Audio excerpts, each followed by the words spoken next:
Кеш жарық эфирде бірінші, біз бастаймыз.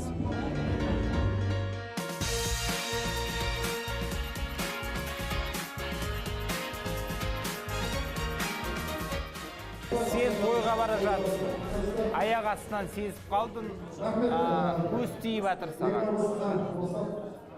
Не істейсің сол кезде? Енді өзімді андай сумен жаңағыда аластап бара берем. Көз тиіп жатса мешітке барып дем салдырамыз. Құранды жақсы білетін, жатқа білетін адамдарға. Көз көрмейтін бір бала бар екен, атында ұмытып қалдым. Емші сол жерде. Сол жақсы дем салады. Жалпы сулар, соны жаңағы өзінің ұшықтап, сондай жасайды екен. Сол елдің айтқан адамдар маған ұнатты, былай көңіліңе кейбір кезде жағады. Соған біз келіншегіміз екеуміз әдейілеп барып, көпшіліктің арасында жүріп үйге келгенде әліңнің құрып кеткенін сезесің. Ол себебі сенің энергияңды жұтып алып қойды деген сөз. Кей кезде сен жұтып алып кетесің халықтікін. Кей кезде сенікін жұтып алып қойды. Сондықтан ондай жаңағы әлің кетіп, менің анамның сөзі бар, дірмәнің құриды деген. Ондай сөз біздің қазақта бар ма жоқ па білмеймін.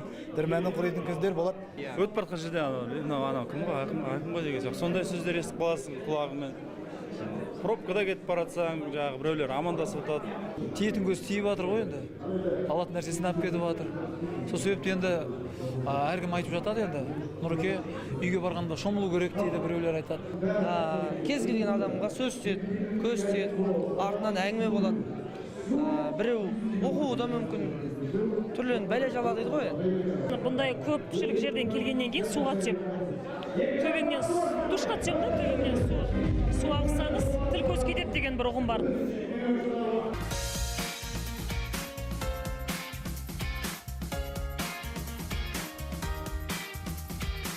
Қалай аластайсың, көрсетші?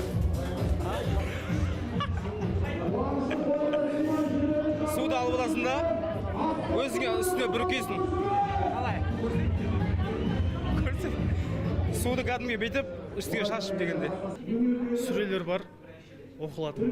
Соның барлығын оқу керек іштен. Мен концерттік киімдерінің ішіне тереуіштер тағып жүрмін. Енді мен оған да қатты сенбеймін, бірақ келіншегі тағып қойғасын алып тастамаймын да, ешқандай оның кедергісі жоқ. Ауруханадан бірақ шықтық, давлениеміз көтеріліп, одан кейін жаңағы ауа жетпей сондай бір нелерден өттім. Білмеймін, ондай сенбеймін, көз тиді. Суық тиді дегенге сенемін, бірақ көз тиді дегенге асалмайды. Шынымды айтайық, жай ғана адыраспан тұтатамыз. Андасында адыраспан тұтатамыз үйде. Апаларымыз айтып жатады, іш киіміңді теріс киіп ал деп, жаңағы сахнаға шығатын кезде не болмаса, осында көз тағып ал дейді. Демесін деп менің төбемнен тұзды айналдырып отқа тастайтын.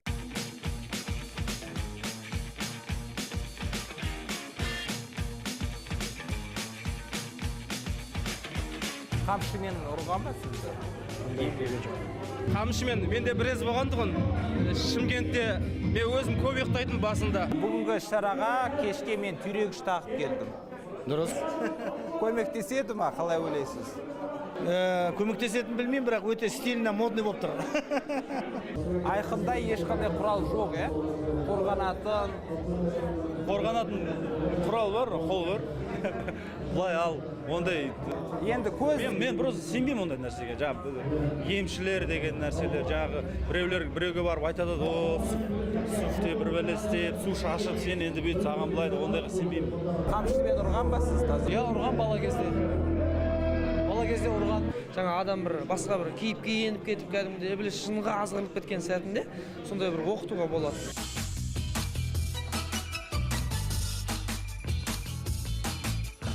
Мұхит Сапарбаевтың атынан Өмірқұл Айниязовқа көз де тимесін, сөз де тимесін. Бәле жала аулақ жүрсін.